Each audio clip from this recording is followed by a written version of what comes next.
Më 11 tetor, kreu i lëvizjes vetëvendosje Albin Kurti u mandatua nga presidenti Vjosa Osmani për formimin e qeverisë.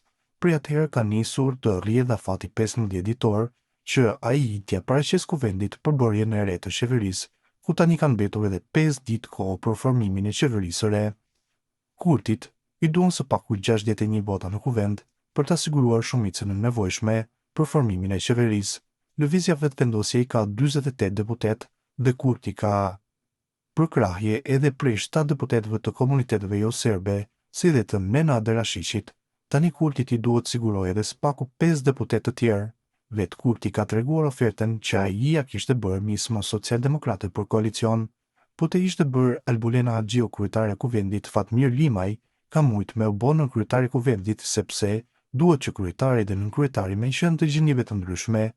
Paramendoje këtë situatë ku Albulena Haxhiu bëhet nënkryetare e kuvendit, Fatmir Limaj bëhet nënkryetari i kuvendit, se i ka 5 fish vota më pak se Albulena, e kish marrë një ministri dhe 2 zëvendësministra, 4 pozita të larta me 3 deputet. Kjo është nacionale maksimumi ku mund të shkojmë, ama ma jep këtë mua sepse të kam gjetë ditën, faleminderit tha Kurti.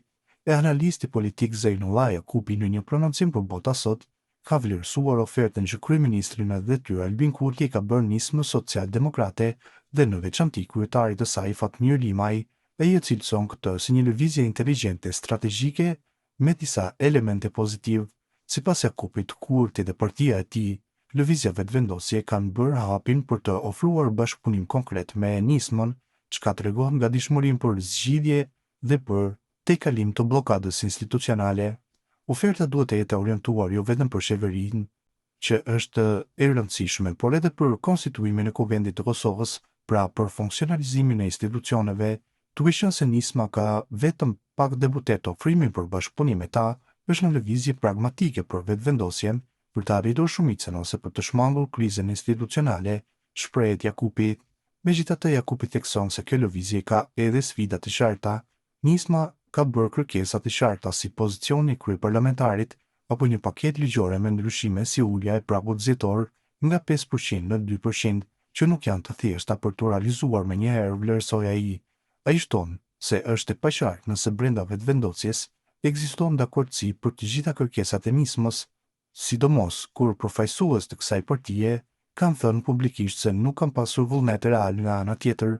Sipas analistit, afatet janë të shkurtra dhe presioni është i lartë.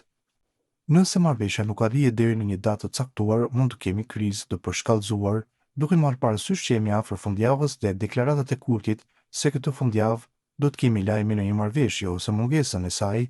Jakupi parasheh 3 skenar të mundshëm. Skenari pozitiv: marrëveshje kompromisi midis vetëvendosjes dhe nismës. Nëse nisma pranon ofertën dhe vetëvendosja bën disa lëshime si një pozicion për Limajin ose ndryshime ligjore gradualisht, atëherë vendi shkon drejt krijimit të qeverisë, shpjegoi ai. Sipas tij, kjo do të sillte stabilitet institucional dhe mundësi për qeverisje, duke u dhënë politikanëve një rrugë dalje nga blokada. Skenari ndërmjetëm: arritet një marrëveshje parësore, por disa pika mbeten të hapura. Afatet mund të shtyhen, negociatat të vazhdojnë ndërsa publikisht do të thuhet se jemi në drejtim të mirë, thot Jakupi.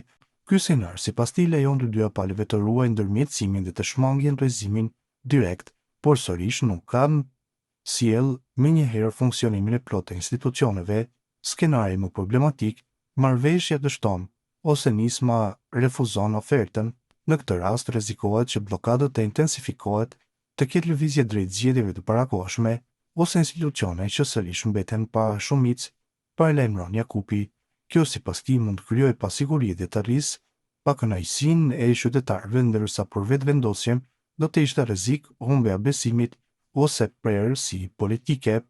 Në përfundim, Jakupi thekson se oferta e Kurtit ndaj nismës është pozitive nga pikpamja praktike, pasi synon të jap fund bllokadës, por suksesi i saj varet fort nga gatishmëria reale të dyja palëve për kompromis. Derisa të dielën e presim një vendim ose minimumi një sinjal të fuqishëm nëse do të ketë marrëveshje apo jo. Unë mendoj se ka më shumë gjansa për skenarin e mesëm ose pozitiv se sa për skenarin problematik. Për momentin, përfundon analisti Zejnullah Jakupi për Bota Sot.